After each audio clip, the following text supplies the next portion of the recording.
اللہ اکبر۔ اللہم صلی علی سیدنا محمد وعلی آل سیدنا محمد وبارک وسلم۔ اگلا سوال نمبر 3 ہے، ننگے ہو کر یعنی لباس کے بغیر غسل کیا تو کیا وضو ہو جائے گا؟ اور اس کے ساتھ یہ اگلا سوال بھی ہے کہ کپڑے بدلنے سے کیا وضو ٹوٹ جاتا ہے؟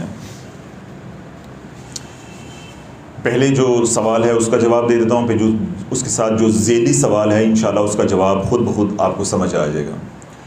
پہلی بات تو اللہ والو یہ سمجھنے والی ہے کہ وضو کا تعلق بدن کے ساتھ ہے، جسم کے ساتھ ہے، ہمارے لباس کے ساتھ نہیں ہے، ہمارے لباس کے ساتھ نہیں ہے۔ دیکھیں کہ جو اس طرح کے سوالات لوگ پوچھتے ہیں اس کی پیچھے ایک بنیادی وجہ ہے۔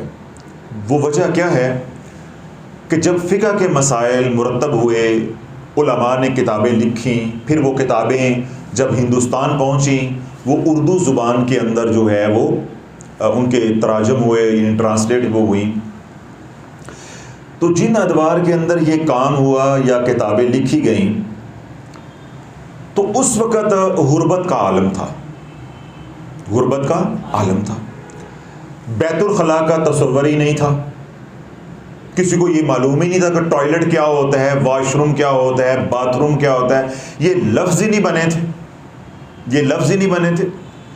وہ تو بس جو بھی کوئی اوٹ والی جگہ دیکھی بس وہی بیت الخلاء ہو گیا، وہی واش روم بن گیا اور وہی باتھ روم بن گیا، کوئی جگہ مختص تو ہوتی نہیں تھی۔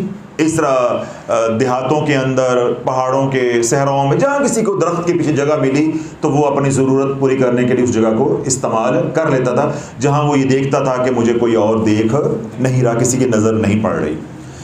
تو جب علماء نے مسائل لکھے، جب نوجوان یہ کتابیں ان کی لکھی ہوئی پڑھتے ہیں تو وہ وہاں سے پڑھ کے پریشان ہو جاتے ہیں کہ لباس کے بغیر جب ہم نہائیں گے تو کیا ہم گناہگار ہوں گے؟ اور لباس کے بغیر جب ہم وضو کریں گے تو ہم تو ننگے ہوں گے، تو وضو تو ہوگا ہی نہیں۔ تو ان بیچاروں کو یہ بات سمجھ نہیں آتی کہ یہ اس وقت کا تقاضا تھا کہ جب مرد حضرات نہاتے تھے، حضور علیہ السلام کے اپنے دور مبارک میں بھی، کہ حضور علیہ السلام اب کیا ہے کہ غسل کر رہے ہیں، ٹھیک ہے، غسل کر رہے ہیں اور صحابی رسول نے چادر تانی ہوئی ہے۔ جب حضور علیہ السلام نے غسل فرما لیا تو پانی بچا تو اللہ کے نبی علیہ السلام نے اپنے غلام کو کہا پانی بچ گیا، آپ غسل کر لو، تو یہ چاہو تو اس میں پانی اور ملانا چاہتے ہو تو پانی ملا لو، وگرنہ اسی سے غسل کر لو۔ تو صحابی رسول نے عرض کی یا رسول اللہ جو پانی آپ کا بچا ہوا ہے اس میں اور پانی ملانے کی مجھے حاجت نہیں، یہ سب سے بہتر اور افضل یہی ہے، تو میں اسی سے وضو کروں گا۔ انہوں نے وہ پانی لیا تو اللہ کے نبی علیہ السلام چادر تان کر کھڑے ہو گئے، چادر تان کے کھڑے ہو گئے، جس کو ہم کہتے ہیں کہ پردہ کیا۔ تو صحابی رسول نے حضور علیہ السلام کی بارگاہ میں عرض کی یا رسول اللہ آپ چادر نہیں تانے، میں خود نہا لیتا ہوں۔ تو اللہ کے نبی علیہ السلام نے ارشاد فرمایا کہ جب میں نہا رہا تھا تو تو چادر تان کے کھڑا تھا، اب تو نہائے گا تو میں چادر تان کے کھڑا ہوں گا۔ یہ اللہ کے نبی علیہ السلام کی اخلاقیات کی تعلیم تھی، حسن سلوک تھا جو امت کو تعلیم فرمایا۔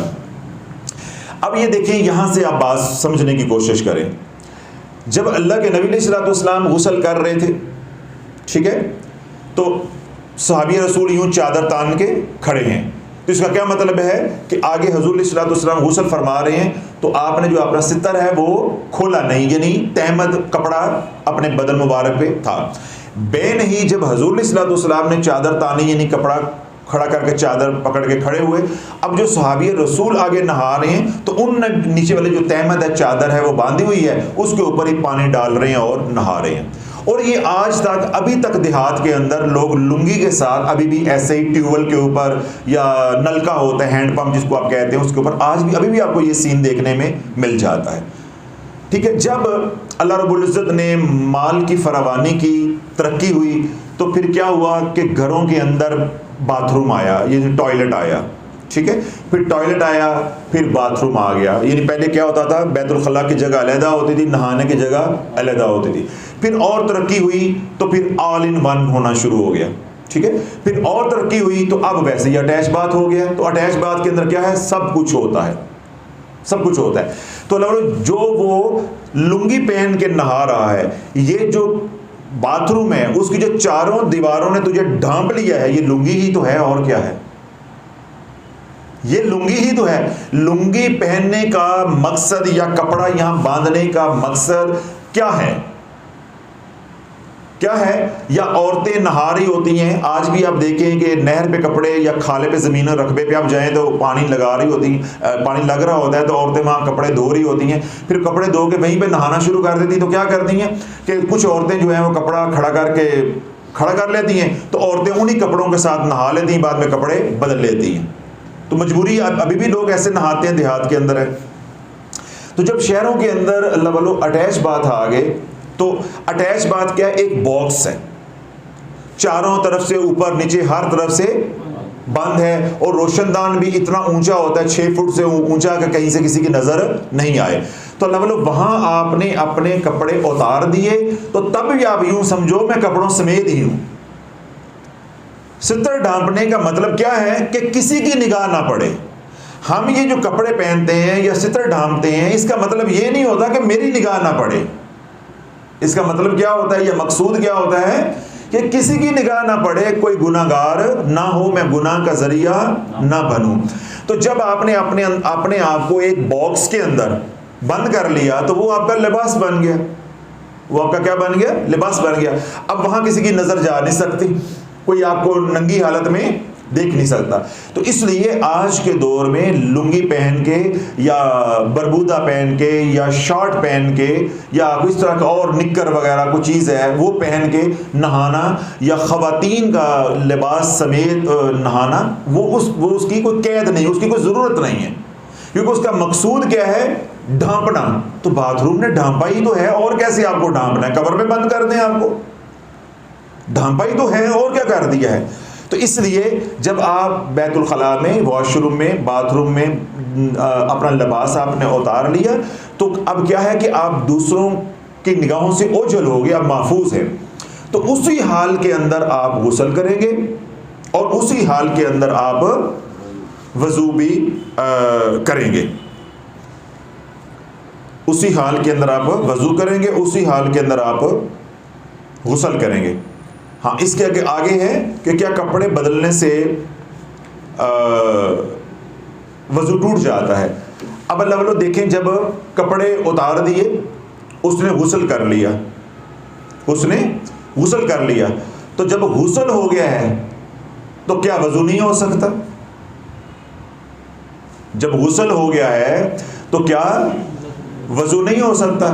تو یہ پریشانی جنہوں نے سوال کیے میں دیکھ رہا تھا، ان کو اس لیے لاحق ہوئی ہے کہ اپنے بدن کو ننگا جانتے ہوئے کہ میں ننگا ہوں، کیا ننگی حالت کے اندر وضو ہو جائے گا. تو میں نے کیا بات شروع میں کہی تھی کہ وضو کا جو تعلق ہے وہ بدن کے ساتھ ہے، لباس کے ساتھ نہیں ہے.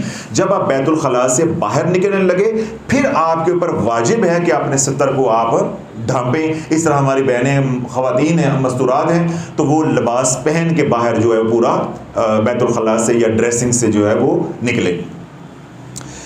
جب اندر بیت الخلاء میں تھے یا واش روم میں تھے، آپ نے ننگے ہو کے پہلے غسل کے جو ہے وہ فرائض پورے کیے. تو اللہ والو جب غسل کر لیا تو پھر الگ سے وضو کرنے کی ضرورت نہیں ہے، آپ کا وضو ساتھ ہی ہو جاتا ہے. اور اگر آپ کی تسلی نہ ہو، آپ الگ سے وضو کر لیں تو اس کا ثواب ہے، وگرنہ یہ کہ جب آپ نے غسل کر لیا پھر آپ کو وضو کی ضرورت نہیں رہتی. اور جو سوال انہوں نے پوچھا ہوا تھا وہ یہ تھا کہ ننگے ہو کر غسل کیا تو کیا وضو ہو جائے گا، اور کپڑے بدلنے سے کیا وضو ٹوٹ جاتا ہے. تو اللہ والو جب اندر وضو بغیر کپڑوں کے ہو گیا تو باہر آ کے فرض کیا آپ نے کپڑے بدلے، یا آپ نماز پڑھ کر آئے تو آپ نے نماز والے باہر کے کپڑے پہنے ہوئے تھے تو آپ نے سوٹ بدلا، گھر میں رف کپڑے پہن لیے. تو کپڑے پہننے سے دن میں 10 مرتبہ بھی آپ کپڑے بدلیں گے تو وضو نہیں ٹوٹتا. وضو ان باتوں سے ٹوٹے گا جن سے ٹوٹتا ہے. آپ کے جسم سے خون نکل آیا، رطوبت نکل آئی، ٹھیک ہے، اس طرح جنسی شہوت جو ہے وہ ہوئی، پیشاب کے قطرے نکل آئے، ٹھیک ہے، ہوا خارج ہو گئی. تو یہ ان باتوں سے وضو ٹوٹتا ہے، لباس کے بدلنے سے وضو نہیں ٹوٹتا. اب مختصر یہ کہ بغیر لباس کے وضو ہو بھی جاتا ہے اور لباس بدلنے سے وضو ٹوٹتا بھی نہیں ہے. اللہ رب العزت مجھے بھی آپ کو سمجھ کی توفیق عطا فرمائے. جو اس طرح کے اشکال پیدا ہوئے ہیں، میں نے پوری پیچھے سے تاریخ کے حساب سے بھی جو ہے وہ سمجھانے کی کوشش کی ہے کہ جو بیت الخلاء ہے اسی کو آج آپ اپنا لنگی سمجھیں گے کہ اس نے آپ کو ڈھانپ لیا. جس طرح چادر کھڑی کرتے ہیں تو وہ آج کے دور میں وہ وہی ہے. جب بیت الخلاء میں ہو، آپ نبی علیہ السلام کے طریقے کے مطابق بیت الخلاء میں جائیں، یعنی واش روم میں جائیں، باتھ روم میں جائیں، دعا پڑھ کے جائیں. انشاءاللہ انسانوں سے تو آپ کنڈی لگا کے محفوظ ہوگے، جب دعا پڑھیں گے تو شیاطین سے بھی آپ محفوظ ہو جائیں گے. آپ کے ستر کو شیاطین بھی نہیں دیکھیں گے. آپ جناتی اور شیطانی بیماریوں سے، روحانی بیماریوں سے بھی انشاءاللہ عزیز آپ محفوظ رہیں گے. اور آپ کے جو وضو ہے یا غسل ہے اس کے اندر بھی حلاوت جو ہوگی، روحانیت جو ہے وہ موجود رہے گی. اللہ مجھے بھی آپ کو سب کو سمجھنے کی توفیق عطا فرمائے.